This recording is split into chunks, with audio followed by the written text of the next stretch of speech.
The reason most buyer's agents get stuck on the revenue roller coaster isn't a lack of effort. It's using the wrong lead generation strategy at the wrong time.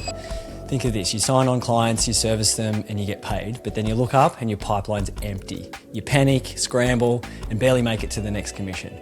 Most agents think the answer is paid ads or daily social media posts. Those are actually the worst places to start. I'm Shane Hiscock, founder of Locate Buyers Agency. We're operating in the top 1% of the industry, and I've spent 4 years training buyers agents using the exact systems we use every day. In this video, I'm ranking the 7 most common lead gen strategies from the absolute worst to one that actually builds a predictable pipeline. Now, the revenue roller coaster happens because of a concept called Parkinson's law, which states that the work expands to fill the time available for its completion. When you sign a client, you naturally want to do a great job, so you allow all of your time to servicing that client for the whole week. You stop doing the activities that generated the lead in the first place. To break that cycle, you need a lead generation strategy that actually works for the stage of business that you're in. And to understand what works, you have to understand the fundamental rule of sales. People buy from people that they know, like, and trust. Keep that know, like and trust factor in mind as we rank these 7 strategies, starting with the absolute worst. Now, coming in at number 7, the absolute worst lead generation strategy for a new buyer's agent is SEO. SEO stands for Search Engine Optimization, and it's the process of trying to rank your website organically on Google for key search terms. Now, I'm not saying SEO doesn't work. It can be incredibly beneficial for an established business. But if you're trying to build a consistent lead flow right now, it's a terrible place to start. Firstly, it's a highly complicated strategy. If you try and implement it yourself, you're effectively giving yourself a second job. You're trying to become a top buyer's agent, you shouldn't be trying to become an SEO expert at the same time. Secondly, even if you pay an agency to do it, it's expensive. It can take many, many months, sometimes over a year, before you start seeing any tangible results. Your tactical next step here is simple. If you're currently spending hours tweaking keywords on your website instead of talking to human beings, stop immediately. Now, ranked at number 6 is paid advertising. This includes Google ads, Facebook ads, and Instagram ads. I see a lot of buyer's agents using this technique, and again, it does work for some, but for a newer agent, it's typically a money pit. To do ads properly, you need to be spending a minimum of $2,000 a month. But realistically, I've found it's closer to $5,000 a month to get enough data to optimize the campaigns. The bigger issue though is the quality of leads. It's extremely challenging to find an agency that truly understands the nuances of the buyer's agent service. And what usually happens is you end up paying for dozens of low quality leads. You get people who are price shopping, clicking on 5 different ads, submitting inquiries, and they're looking for the cheapest option. Remember the know, like and trust factor? Well, with a cold Facebook ad, that factor is practically 0. You're starting from the absolute bottom of the trust ladder, which means your conversion rate will be incredibly low. Early in your career, there are far better, cheaper and faster ways to sign a client. Now, coming in at number 5 is one that might surprise most people, but it's organic social media posting. I see so many buyer's agents who believe that posting on Instagram every day is the guaranteed pathway to success. They stress themselves out trying to come up with content ideas, filming videos, writing captions. But here's the non-obvious truth. I've deliberately tested this with my own team. I've had my buyer's agents completely ignore social media for months at a time, and I observed the difference in their lead flow. It had 0 effect, none. Especially when I've trained them to focus on the better strategies that we're about to cover. Now, I didn't use social media to become a great buyer's agent. I first became a great buyer's agent. I achieved success, and then I started using social media to amplify that success. Even now, my team's often so busy actually doing the job that we forgot to focus on posting. Between us right now, we probably have about 20 purchases that we haven't even posted about yet. I'm not saying that you shouldn't have a presence. In this day and age, you need a digital footprint, right? So people actually can verify that you exist, but don't make it the be-all and end-all of your lead generation. I'd suggest just block out an hour a week, schedule a few posts, and then forget about it and get on with what you do best. The next one, coming at number 4, is your personal network. Now, I see buyer's agents all the time who are falsely optimistic about their situation because they think that they have this large personal network and they assume that that network will want to buy from them and that they'll get leads from that. The truth is that usually there aren't as many leads in that personal network as you might think.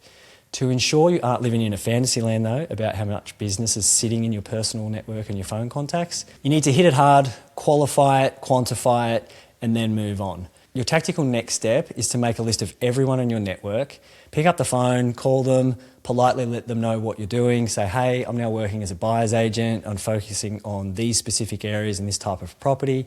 If you know anyone that's thinking about purchasing a property, I'd love the chance to speak with them. It's really that simple. Just get in quick, communicate clearly, get a reality check on who is actually in a position to buy, and then move on to the strategies that will actually sustain your business. Now, number 3 is formal networking groups. I'm typically not a massive fan of these groups, which is why this isn't ranked higher, but the right group can be beneficial. They're much lower cost than, say, paid ads or SEO, and they do force you to broaden your network quite quickly. The key here, though, is that you have to be ready to stick it out, and you have to adopt a giver's gain type of mindset. Networking is about creating win-win situations. You often have to give out connections and referrals long before you receive any in return. Groups like BNI can work really well, and I've seen my team generate good quality leads from them, but it requires a significant time investment. If you're going to do this, I'd say take your time, find a group that actually contains the types of professionals who share the same ideal client base as you're wanting to target. Now, before we get into the top 2 strategies, the ones that actually built my business, if you're tired of trying to figure out all of this on your own, then you need to check out the Elite Buyers Agent community. Jump on over to Instagram and follow our page. Stay tuned for some upcoming resources and systems and frameworks that the top 1% of buyers agents use every day. We'll help you stop guessing and start scaling from 1 deal a month to at least 4 deals a month. Coming in at number 2, and honestly, this could easily tie for number 1, but number 2 is building a dedicated referral network. This is the exact strategy that I started with, and it's the strategy that I train our team to start with. It takes patience, but it costs you nothing except for your time, and the leads and the quality of the leads that it generates are really high. Why? Because you are borrowing the know, like and trust factor from somebody else. When a trusted mortgage broker tells their client, you need to speak with Shane, or whatever your name is, he's the best buyer's agent in the area, that client comes to you already primed to sign. So who should you target? Real estate sales agents, mortgage brokers, financial advisors. These types of professionals are constantly speaking with people who are looking to buy property. The best part about this strategy is that I've found it to be pretty recession proof. Even in a slow market, you'll notice people are still buying and selling properties, and these professionals are still people that they go to first, so they're advising them. Your goal is not to have like 50 connections. Your goal is to build deep relationships with, I'd say, just 5 referral partners. Once you have 5 consistently sending you clients, you'll have a regular, predictable flow of inquiries. But here's the trap I see most buyers agents fall into. They start building their referral network, then they get distracted by a shiny new marketing system that they saw on Instagram. They stop being consistent, and the relationships that they're building, they go cold. You have to commit to this strategy and protect your time. This is where Parkinson's law becomes your enemy again. At the start of each week, map out exactly how much time you need to service your current clients and be strict with yourself. I'd say give yourself maybe a little bit less time than you think you need and force yourself to be more efficient. Then you'll see all the white space left in your calendar. Fill that with referral partner meetings. Make yourself accountable to this. Honestly, it will change your business. And the tactical next step for you is to build a dream list of 20 referral partners in your area. Reach out, offer them a coffee, and focus entirely on how you can add value to them and their network. Coming in at the absolute number 1 spot is providing a wow level of service.